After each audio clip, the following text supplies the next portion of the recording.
Good evening and welcome to this week's episode of Atlantic Tales, when we'll visit Clonlara in South East Clare to meet members of a very active local heritage group.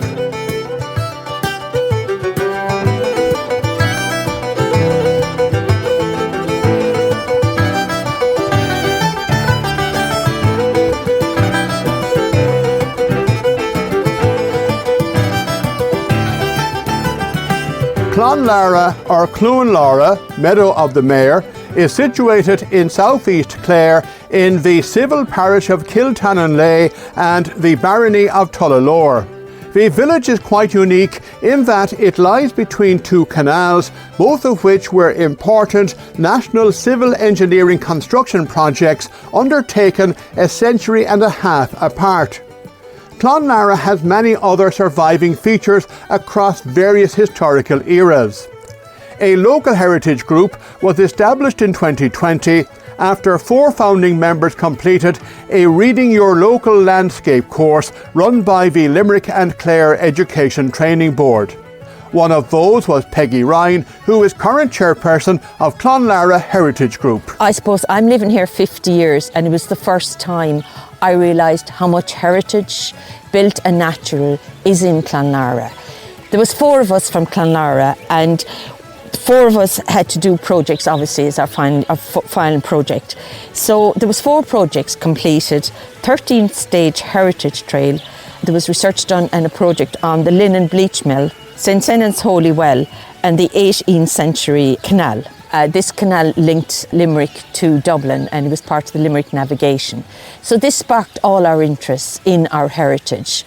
We knew then that there was so much history in heritage, but it was recorded piecemeal in books, journals, websites, newspapers, etc. So I suppose we were all inspired then to bring that together and to record it and preserve it. So the Clonlara Heritage Group then was set up and we're a subgroup of Clonlara Development Association. And our aim, I suppose, is to research, record and preserve this information. And the 4 of us formed the core then of Clonlara Heritage Group. And then we set out, recruiting members. We're still recruiting members if anybody is interested. And we rely a lot on Freddie Burke, our local historian, and he just is so good to, any local history or any local, information is around, and he has produced 2 journals. So it's fantastic.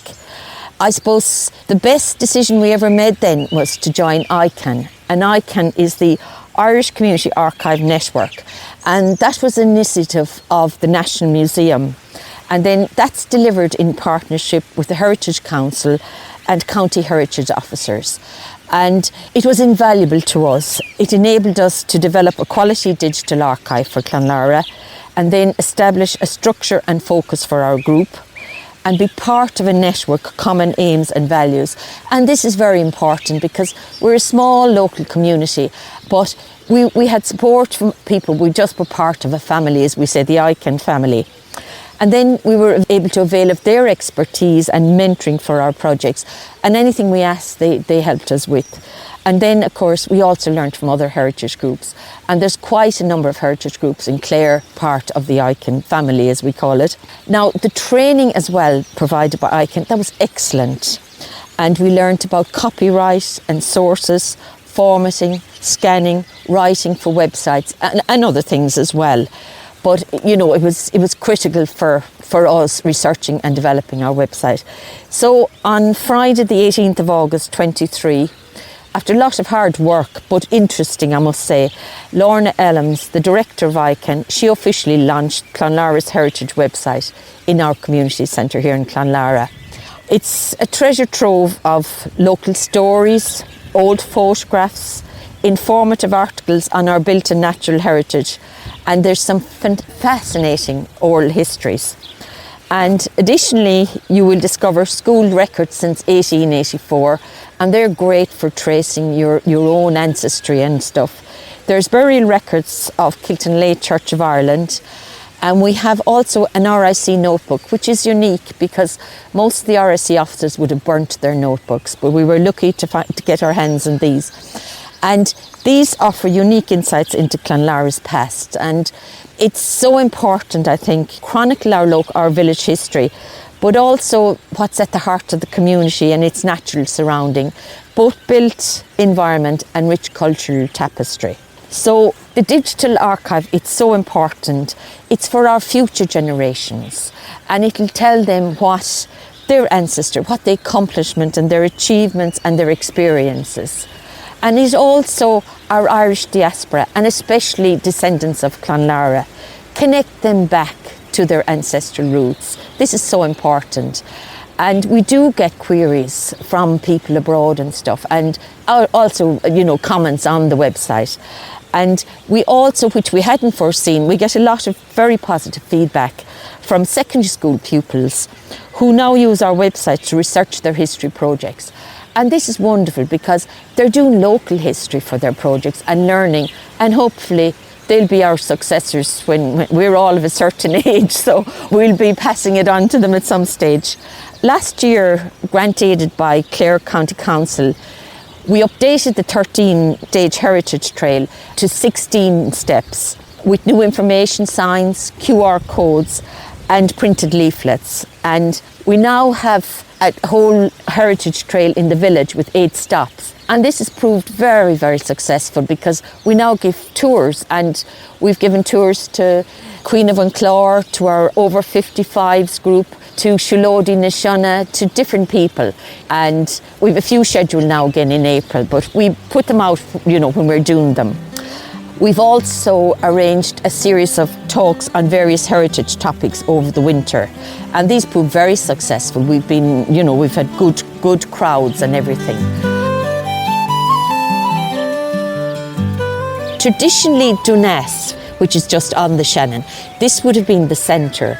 There's a medieval church, graveyard and St. Senan's Holy Well, and this would have been the centre, and Kiltananlee was the old name for Clonlara. And then between 1834 and 1837, the Massey family, which were the biggest family here, Cromwell, of course, had a big influence here, and he allocated large tracts of land. So the Earl of Thomond leased most of this land to the Massey family, and they in turn, established, released it or subleased it, sublet to. There was 17 large houses around here. There was 10 on the Shannon and there was 7 around the hinterland. And the Massey family, they were very benign landlords, very good landlords, but they constructed the village where it is today in between 1834 and 1837. And then in 1870, the existing Catholic church was built up in the village as well, and we also had the Church of Ireland, Kiltananlee Church. So that suddenly moved from Duness up to the village. The big houses were important in that they provided a lot of employment. So you had employment in the big houses, but also, I suppose, unusually, we had industrial projects. We had lime kilns, but there was one double lime kiln, which was a commercial lime kiln. It's supposed to have supplied the lime for Ranks flour mills. And then we had a linen bleaching mill down at Wash Park House. And this was the largest linen bleaching mill in Munster.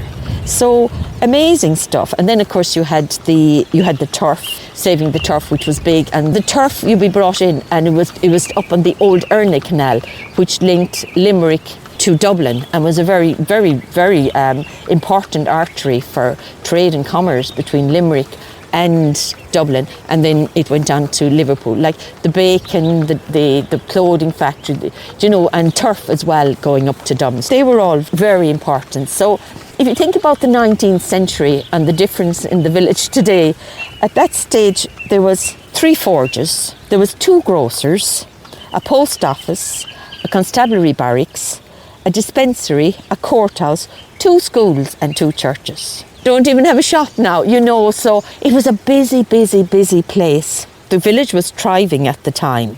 The other canal, of course, Peggy, yes, is a man-made canal. It is. Built for the Shannon scheme and Ardnacrusha.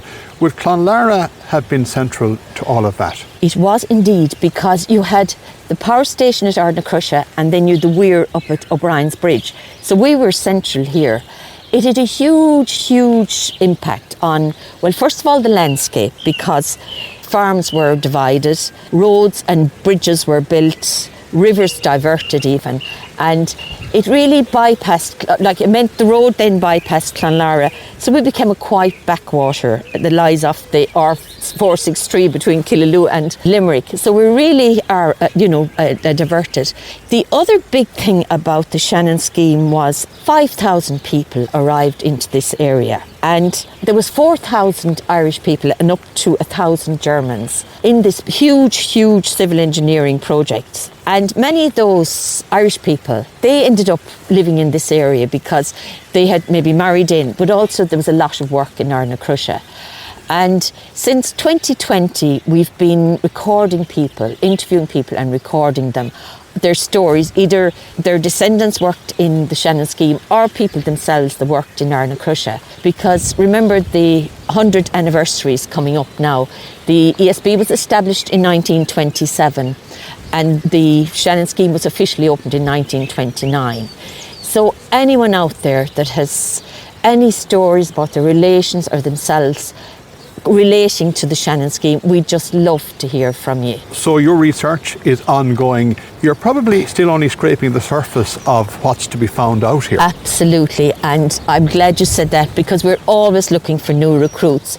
We'd love even somebody to say, oh, Duness House, I'd love to do research on that. You can go and do a project, you needn't even, but there is so much, like there's 17 big houses, there is so much around, as you said, Pat, there's so many people. Now, I know we have Father Jim Crow, we have a lot of research, Rose Costler did a lot of research on them, and Colm Honan and Canon Hamilton as well. Like we've a lot of people that we haven't even scratched the surface.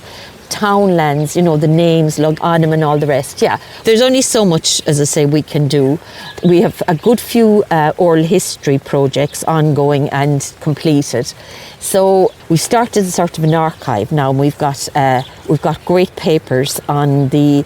I know we talk about the Shannon scheme, but at one stage down at Duness, the Great Falls of Duness was so famous, but they were going to develop a whole power station down there. So we've got all those papers which somebody is working on. We've got a lot of maps and we've got donations of old books and things. So we're gradually building up. Clonlara can be summed up as canals and waterways linking people and places. With the advent of the Limerick to Scariff Greenway, this is definitely going to have a big influence here, because the Greenway will come right through the village.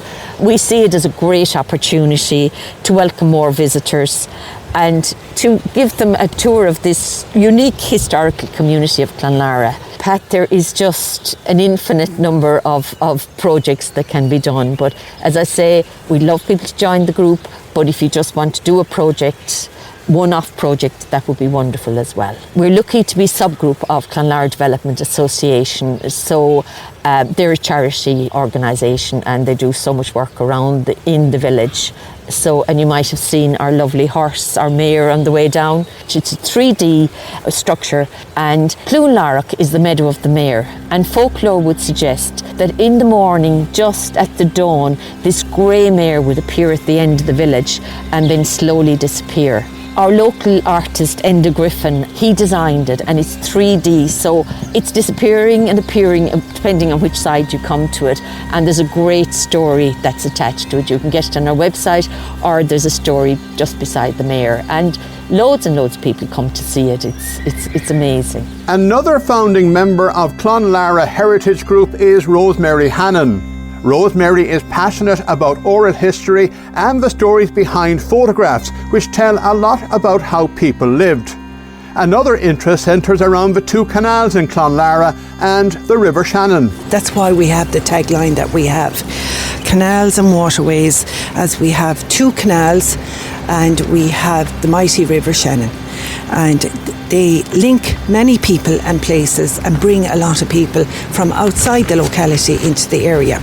So the first project that I contributed to the website regards a linen bleaching mill beside the River Shannon on the estate of Water Park. And it was established by a Hercules Browning Riggs. He arrived from Ulster in 1760 and he built the mill. The linen industry was being actively promoted outside of Ulster. So Hercules bought experienced bleachers from Northern Ireland, the Johnsons and the Fergusons and the Caswells. There was also lots of turf to be harvested down around that area, and it was actually used in the bleaching mill as well. Where the bleaching mill was in the townsland of Summerhill, Donass. It's actually a very beautiful place, and that mill actually employed a good few local people, and when it closed, over 200 people lost their jobs. So people might be wondering what exactly happened at the bleaching mill. So the location was perfect because there was a big supply of water from the River Shannon, and there was a canal system built with the mill that allowed the water to flow down and work the mill, where the linen was washed. Then it was bleached on the bleaching greens, and they had beautiful bleaching greens in Summerhill as the large fields swept down to the Shannon facing west-south direction. So it bleached the linen, the coarse linen, the sun and the rain, and then they used to use products like sour milk and urine to speed up the process. I'm afraid Hercules died in 1796. There was many other owners that managed it, but it closed shortly after the famine. Like everywhere in Ireland, things changed, people emigrated. The linen mill required a lot of labour. There wasn't much linen actually sewn in Clonlara, but there was a lot more people around to do the physical work. But after the famine, a lot of people had moved on, they'd immigrated, and the mill finished up in 1848, and a couple called Quinns took it over and they used it for corn. And after that then, I think it just went into disrepair. There is no sign of the mill now anymore, only the canal and the outlets from where the mill was positioned, and the canal then enters the Shannon again just above the footbridge that we have today. After that then, I got interested again in the photographs, and I figured people would tell me their stories with their photographs. So one particular photograph was owned by Attracta O'Brien and her husband Linus. Attracta's mother was Mrs. Molly O'Brien. She was a relative of the Bowes family, and Molly had a fantastic collection of photographs. From the research I've done so far, it sounds like back in the early 30s and 40s, the people that had the cameras were the priests, the nuns, and the people that left the parish, went abroad, did well, came back to visit and had a camera. So the picture we chose from Molly's collection was one of Bridget Bowes. Bridget was one of 7 children in the Bowes family, and at the time there was a ferry service from Castleconnell to Clonlara run on the Castleconnell side. But Bridget, or Babs as she was known, decided she would provide her own service. So she was a big strong girl, and she used to be able to row across Castlelock, which is that stretch of water on the bend between Clonlara, Summerhill and Castleconnell, and she used to bring Clonlara passengers across the river, and 6p return was her fee. Bridget immigrated when she was 17 and went to England, but she did come back and visit, and obviously someone had a camera. So the photograph shows Bridget and Mrs. O'Brien and her family in a boat. She liked to boat on the river and do a bit of fishing when there was fish in the river back then. So that was Bridget Bowes' story on the river. The second story on the river would be related to one of the grand houses that were situated along the Shannon. The name of the house was Summerhill House. It was built in the late 1800s, but the story that I got was from a granddaughter of James McNamara, who was the caretaker of Summerhill House for 30 years and was very generous. She had some lovely photographs of her grandfather outside in the garden of Summerhill House, and it was closed in 1916 when a lot of these grand houses went through a demise. The last occupants were the Vincents. Colonel Vincent died in England and the house was locked up. There's also stories related to the canal, and it was Paula Carroll of your your own station that introduced me to Queen of Clonlara and got me going on the oral recording. One particular lady called Margaret Gully from Cree in West Clare, she married into a family of lockkeepers, and her husband's people, the Gullys, they lived in Gallogue Lockhouse. And Margaret speaks of her in-laws. There was 3 generations of lockkeepers. There was Jim, Pat, Jim. It was a very strong family name, the Jim and the Pat. Then there was another local man called Paddy Burke. Now, Paddy was a farmer. However, Paddy spoke about his aunt marrying a man called Jim Kearney, who came to Clonlara from Tina, County Galway, to work on the Shannon scheme. So Paddy goes into good description about Jim's activities on the Shannon scheme. He also describes going to cut turf in Anaholty Bog and crossing the footbridge over into Castleconnell from Dunas. The footbridge was a very important connector.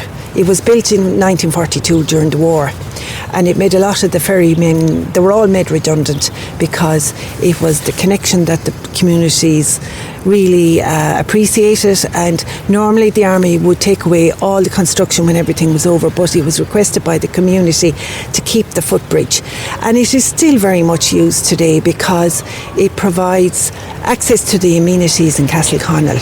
They have shops, and there's the post office and credit union, whereas in Clonlara presently at the moment we don't even have a shop. So it's important for the local people on that side of the parish. But the footbridge really does connect the two communities still today. Paddy Burke describes when he was a child back in the 40s, cycling over the footbridge to the bog in Anaholty cutting turf. And he goes into great descriptions about the activities in the bog. Coming up, we'll hear from more members of Clonlara Heritage Group about the research they've conducted and the stories, places and people they are particularly interested in.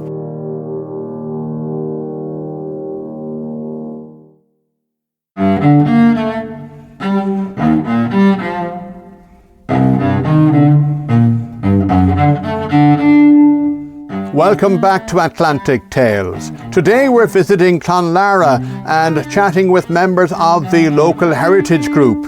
For the past 6 years, Clonlara Heritage Group has been busy gathering material for their digital archive, which is a treasure trove of captivating local stories, archival photographs, informative articles and fascinating oral histories. Betty Noonan is a native of Clonlara. Her family has had a long-standing connection with the village, particularly the Church of Ireland and its parish church. Now retired, Betty has time to research family names and their history, and she has a particular interest in Kiltannon Church. My mother was a member of the Church of Ireland, as were her ancestors, so I was always in and out of the church. I always thought it was a beautiful building.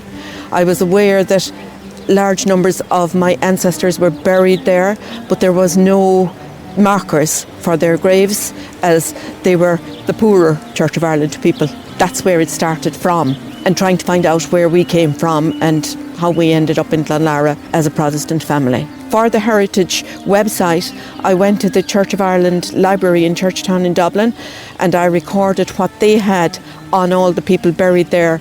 Unfortunately, as with a lot of records were burnt in 1922 in the Customs House, but they had the books from 1880 forwards to when the church closed.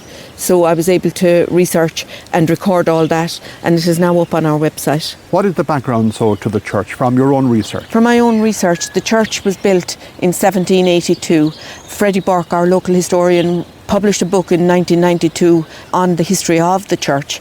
So it was built on an elevated site close to the village, and it served as the parish church for Kiltannon and Kilokennedy for over 200 years. Kiltannon is the old name for Clonlara, and the church never changed its name. And according to the vestry notes of 1817, a tower and a belfry and the purchase of a bell for costing £40 was proposed. This tower was designed by James Payne, architect, and was completed in 1830. And the tower, with 4 pinnacles, was built of locally quarried stone. There was a quarry here in Clonlara. And there was a chancel, and 2 transcripts were designed by W.E. Corbett, CE of Limerick, who also designed other public buildings. And they were built in 1891, and they were a gift from Lady Massey. The building itself is complemented by beautiful stained glass windows, which always intrigued me. The east window is a triple lancet window with a centre light depicting the Last Supper. And on the south side there are 2 lancet stained glass windows, which are memorials to the Phelps family of Water Park. And the stained glass windows on the north side are memorials to the Massey family of Dunaz. It's not a very big building. The inside of the church measures just over 46 feet length and 20 feet wide. And at a vestry meeting in 1820, it was noted that the capacity of the church wasn't large enough, so they proposed building a gallery. But that was never completed, which may have been just as well. Memorial plaques to local important families decorate the interior walls. Families like the Phelps family of Water Park, the Vincent family of Summerhill, the O'Grady's of Arena, the Walshes of Newtown, and the family of Sir Hugh Dillon Massey are all remembered. And there's also a memorial at the front of the church which gives thanks for the safe return of 16 named Church of Ireland men returned safely from the First World War. There was a £300 fee to erect a memorial and a £12 yearly fee after that. And a stained glass window is dedicated to the memory of Bernard Henry Randolph and his wife Mary Frances Nee Phelps, who perished when the SS Romania sank while sailing to India in 1892. There was a lectern which was in the shape of an eagle with widespread wings, which always intrigued me, and this was donated by the sons-in-law of R.A. Phelps, Mrs. Phelps, in her memory.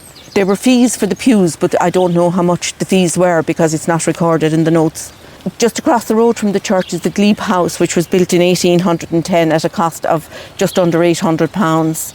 In 1870, it's recorded in the notes that Reverend Hastings Allen paid £62 on account towards the purchase of the Glebe House, and 7 years later this was still going on. Today the house is still standing and is lived in as a family home. The church itself is stood on a 1.75 acre site and is surrounded by a graveyard. The enclosure of that cost £6 in 1828. At the centre of the graveyard is the Massey family vault, and the centre of the graveyard is usually the oldest position in the graveyard. Just beside the Massey vault is the grave of Elizabeth Russell, who was the first burial in 1803. The church itself, 240 odd years old, still standing with all the conflicts and issues that happened in Ireland historically. Isn't it wonderful to see that the church survived? Yes, the church survived, and there was never no record of any damage being done to the church, except in the vestry notes it states that the lead from the roof and the copper from the boiler was often replaced. I would suspect that there might have been, a reason for that. But, the people of the parish seem to have always respected the church. My mother was one of the last surviving members of the Church of Ireland, and her service was held there in 2018. And that was, I think, the last or maybe the second last service ever held in the church. The church itself was deconsecrated after that and was put up for sale with 0.6 of an acre, and it was bought by a local man for use as a boxing club, a gym and a community space. Well, it's under renovation at the moment to be used in that way. And as I said, the graveyard around the church, the massive vault at the centre of it, and Elizabeth Russell is the oldest recorded burial, and she's buried right beside the massive vault. There are 3 other vaults. One belonged to the Westrup family and 2 of which belonged to the Welsh family from Newtown and Drenard. They haven't been used since the late 1800s and they're now sealed. The sexton of the church in the 1960s, Johnny Barber, told us he was tidying up on one of the vaults and it collapsed under him and he fell into it. He got a terrible fright, and we as children couldn't imagine all. We were asking him about the coffins, who was there. And some of the graves have beautiful surroundings like railings and ornate headstones. There's a Celtic cross made by P. Quinn Clonlara standing over the Arthur grave. The Arthurs were a family in Limerick, Arthur's Quay, for example, is named after them. And they owned lands here in Clonlara, in the townlands of Gillogue and Groan and Cloncarty. And the Reverend Hastings Allen, who served as rector for 36 years, he has a very nice surrounding to his grave as well. There's a Caswell grave as well, and they were a family who were involved with the bleaching mill in Water Park.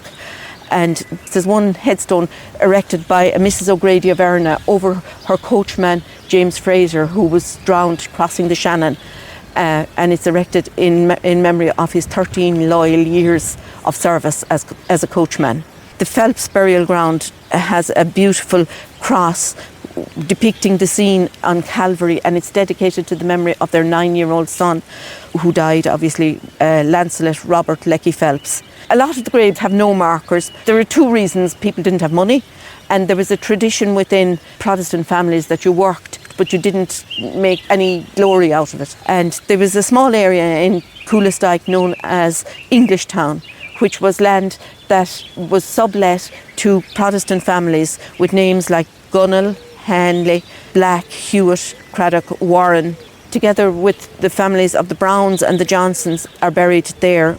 And of course all these names have long since disappeared from Clonlara, none of them left. There were internment fees set for burials as well, and they were at different rates. From the gentry paid more than the farmer, who paid more than the labourer, and also if they wanted to erect headstones, the same system applied. There's also a recording of burial of paupers, though they're not named, but Samuel Binden of Water Park paid a contribution of £1, 4 shillings and sixpence towards these burials in 1828. There's a full list of the burials and the charges associated with them on the Clonlara Heritage website. Were they good to keep records? Yes, it's the wonderful thing being able to research anything to do with the Church of Ireland, because they were great to keep records. The vestry notes are all there. I visited and read through them myself. And as I said, all the burial records, the baptismal records, the marriage records, they're all very well kept by the church representative body in Churchtown in Dublin. Does it happen occasionally that you might dig up a nugget of information or history that the wider group or local area mightn't have been aware of? Yes, that very often happens, that there are little bits. The bleach mill was one now, and I didn't do that, but somebody else did that. The information around that was extremely interesting, because even I wasn't really aware where the mill was and how important the mill was. That's one example. The Erina Canal, which was another one that I was very interested in and which my ancestors were associated with, and which would associate with the church because of the Browns being in the Lockhouse. The transporting of people through that canal, the emigration during the famine, the transporting of goods, the building of the RIC station in Clonlara, all associated with that. I wasn't aware of that, and I don't think other people in the area would have been aware very much of it either. You must get a bit of a thrill from discovering something new. It's wonderful. Do you have to pinch yourself sometimes? It is wonderful, and I go back and I reread it and I think, did I really find this out? These nuggets. And we have run a series of lectures, the Heritage Group, over the winter time, and the one the other night, little bits of information about the Massey family. There's a wonderful story actually about one of the clergymen associated with the church, Reverend Charles Massey. He became the rector in late 1796, but just before his appointment, earlier in 1796, he married a lady called Mary Ann Ross Lewin, who was only 18 years of age, but it was very much against his family wishes. They resided in Summerhill House, and they had one son who later became Sir Hugh Massey. The Marquess of Headford was stationed in Limerick in 1803 with his regiment, and he became very friendly with the Masseys, and they were great socialites, and they had many parties and events in the house, and the Marquis was invited. However, at Christmas time in 1803, while Reverend Charles Massey was officiating at the morning service, the Marquis of Headford and Reverend Charles' wife Mary Ann eloped together. They got a boat across the Shannon and had a carriage waiting at Castleconnell for them. Reverend Charles sued the Marquis of Headford for taking his property as wives were regarded, and he was awarded £10,000. Later in 1808, the marriage between Reverend Charles and Mary Ann was dissolved by an Act of Parliament, and he acknowledged the receipt of the £10,000. Reverend Charles then remarried and had a daughter, and he died in 1817, I think, and he had one daughter, and she married Samuel Binden of Water Park. Coming up, we'll meet two more members of Clonlara Heritage Group, including one who has researched the social history of the area. while the other will tell us about one of the village's most famous sons.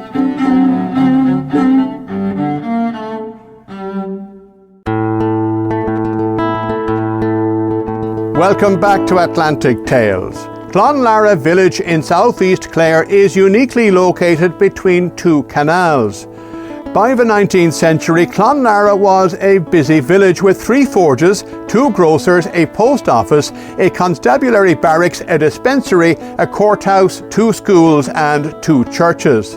The area was a hive of activity when the Shannon scheme was being built in the 1920s. Things, however, have changed in Clonlara, which at present doesn't even have a local shop. Freddie Burke has researched the economic and social history of the area, including how people lived. Clonlara appeared to have escaped the worst of the Great Famine, with not one death recorded as being directly connected with starvation. Fared very well. Distress, I suppose, was most severe in the western part of the county and in the Union of Scariff. But the parish of Clonlara, the famine period was less severe. This doesn't mean that there was no hardship, hunger or distress among those. Certainly there was amongst the labouring people and those with landless people and labouring people who relied on seasonal work and part-time employment. Yet I couldn't record anybody who died of starvation during the famine. Local gentry, farmers, large and small, were less distressed because they had access directly to savings, VIA money and other foods like fresh meat, bacon, poultry, eggs and probably wheat and bread. Clonlara was never overpopulated and we had a lot of landed gentry who lived along the banks of the Shannon. And similar to Castleconnell, between Limerick and Clonlara was quite a few of landed gentry houses and there was always wealth and employment in the area. Secondly, then you had the Inland Waterway who had a canal that was built between Limerick and Killaloo, primarily to avoid the falls of the Ness, and that gave employment and there was continuous movement between Limerick and the rest of the country, you could say, right up through Lough Derg. Then there was a bleach mill in the Ness that was operated primarily by the waters of the Shannon. It was powered by water. In the 1840s it was the largest bleach mill in Ireland and that was bringing material from as far away as Clonmel, Kilrush, Roscrea, and they were all coming with their linen to the Ness to have it bleached. And it estimated at the time there was 240 people employed in it, between all the auxiliaries of having turf to boil the various processes for doing the linen. So the water, very important. The local landlords obviously took care of the local people. We've heard how the Vandeleurs and Kilrush weren't as good to people in that area. Yeah, no, it was the opposite in Clonlara. No, the messes were very good, and even during the famine he didn't collect a hell of an awful lot of rent, but he never evicted anybody. And he had to suffer the consequences of the Encumbrance Estates Act of 1849. He went into bankruptcy. And his whole estate, both in Clonlara and Broadford, which was about 8,000 acres, half of it had to be sold to pay off all the debts. And that was sold in Dublin in 1858 or 59. And the Broadford estate sale of the Broadford estate amounted to 30,000. And that paid off all his debts in Clonlara and Broadford. And he bought back the Clonlara estate primarily to get the title back. The first reports of distress among the people of Clonlara was reported in the Chronicle on the 11th of March 1846. There was a meeting held in the Petty Session House, that's the old courthouse, which was situated below Clonlara village. And the chair was taken by Reverend Hastings Allen, the Church of Ireland minister at the time. He had reports of the various deprivation and in the neighbouring parishes. The main cause was the failure of the potato crop and the want of employment. The meeting was represented by all the local landed gentry, Catholic clergy, the curate. It was decided then at that meeting £100 was given by Sir Hugh de la Massey, the landlord, for the immediate purchase of meal to relieve the poor of the district. The meeting then was adjourned, and the next meeting then on the 11th of March, which was only a few days later, a relief committee was elected. And on March the 16th, the Protestant clergyman wrote to the commissioners in Dublin Castle informing them of the destitution that was taking place in the neighbourhood of Clonlara. Then the relief committee met again then on the 31st of March and established a fund. There was a great generous response to the fund, and a total of £183 was collected. On the 6th of April then he wrote to the Assistant Secretary at Dublin Castle. He got straight away a response of £100 for the immediate relief of distressed people in the parish. Further subscriptions were taken up in each month along in May, June and July, and eventually he ended up with almost £800 in contributions both from the state and from the parish. And out of that £800 he bought 58 tonnes of meal, which was distributed to anybody who needed it. He also spent £299 on the purchase of seed potatoes for the district. Some were distributed free, others were sold to those who could pay. And that amounted to planting of 40 extra acres in 1946. Some of the public relief works were carried out in the parish, especially in 1846 when 90 men were employed.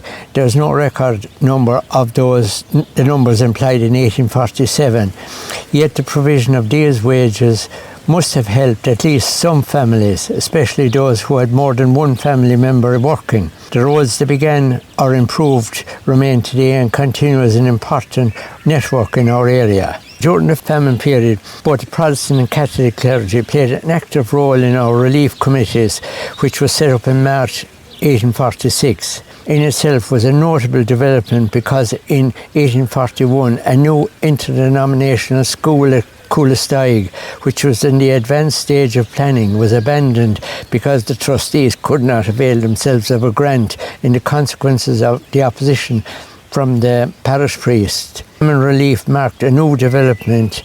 Not only did Reverend McMahon, PP, and the Protestant rector, Reverend Allen, sit on the same committee, they also worked together to alleviate the distress and hunger. Reverend Allen, as secretary of the Clonlara Relief Committee, wrote endlessly to the authorities in charge of relief supplies. He also used his influence with other members of the church to explore all possibilities of getting assistance for the relief funds. On the other hand, Reverend McMahon, from the farmers of the parish, large sums of money were given on his advice to buy supplies and seed potatoes. One of Clonlara's most famous sons was Father Jim Crow, who spent most of his life working in the poorest areas of Brazil. Former Clare senior hurler, All-Star winner and Clonlara native Colm Honan remembered Padre Jamie, as he was known to his parishioners, as an extraordinary man. He was born in the 1940s, 1945, and he grew up in the Clonlara. There was, I suppose, a typical rural community of its time. Life back then revolved around the neighbours, farming, hurling, school and of course the church. The Crows are a family that are deeply rooted in the parish and they're highly regarded locally. And there is in fact a connection between the Crow family and my own family, the Honans, going back generations. Jim's grandfather, Patrick Crow, he was the first schoolmaster in Clonlara National School when it opened in 1884. And my own grandfather, Daniel Honan, came to work as his assistant in the early 1900s, and he eventually took over as principal when Pat retired. And just talking about hurling, hurling was and is central to the life in Clonlara, and the Crow family are very much part of that tradition. Jim was a very keen hurler, and he played as a young lad with Clonlara and later with Limerick CBS. All of his brothers were involved in the game as well. Raymond, George, Pat and Tom, they all lined out for Clonlara, and in fact Tom and myself played together on the Clare senior hurling team from the 70s that won the national leagues in 77-78. So hurling was very much woven into the life of the family. Interestingly, even years later in Brazil, Jim, he still loved sports and loved joining in games, and he fitted in very naturally into the Brazilian street soccer culture. That informal matches played in neighbourhood streets and small pitches, and he loved that sense of community sport, and he kept playing in those small 5-a-side and 7-a-side games well into his 60s. And there's an interesting sporting connection even from his time in the seminary, When he joined the Kiltegan Fathers, he was part of their hurling team, and there's a photograph taken of the 1969 team, and that was quite a remarkable lineup. Two of the players in that team were All-Ireland senior medal winners, Mick Crotty of Kilkenny and Shawnee Barry of Cork. But then in '69, Jim was ordained a priest, and that really was the turning point in his life, because that same year he left Ireland for Brazil, a country that would become the centre of his life's work. And when he arrived, he spent the first several months learning Portuguese so he could work closely with the people among whom he lived, and those people were amongst the poorest of the poor.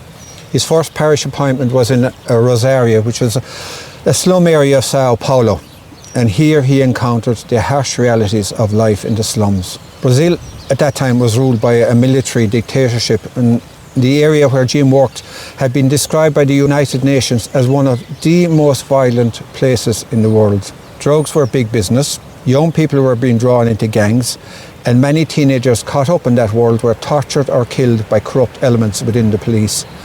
At one point, there were as many as 35 funerals a day in Jim's parish.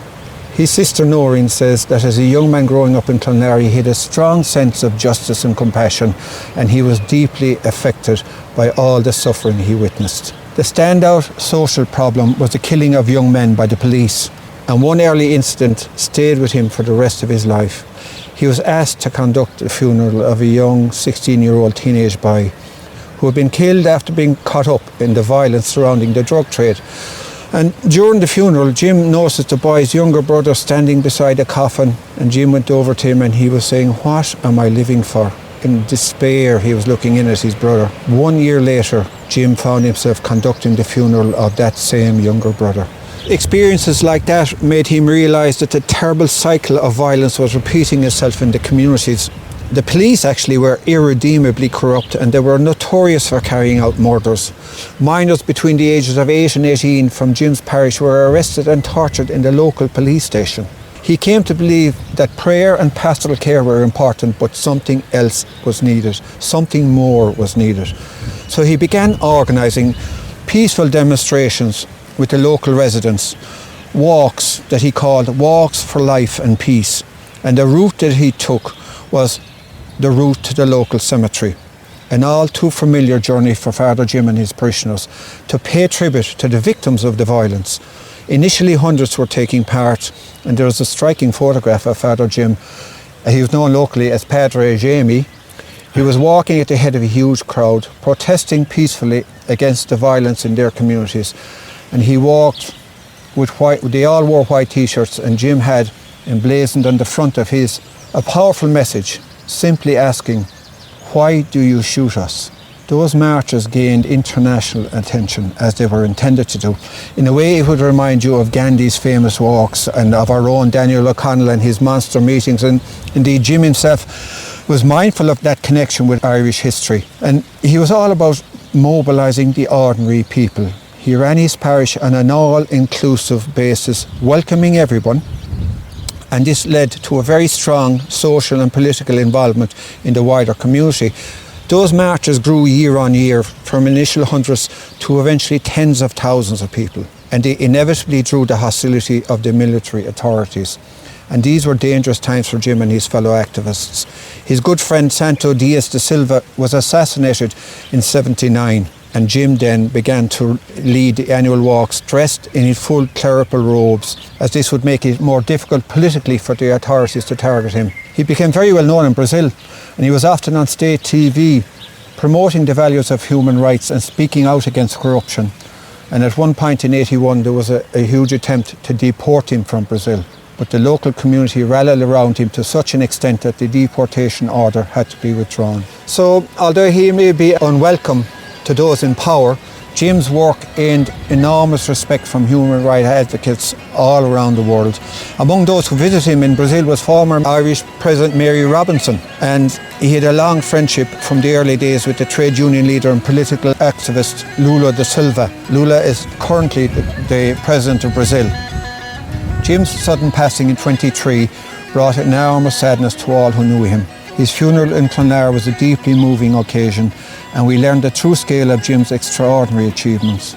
It was a tribute not only to a remarkable life's work in Brazil, but also to the deep affection held for him by his own community at home here in Ireland and in Clonlara. The funeral service in our local church was live streamed to a huge audience of friends and parishioners in Brazil.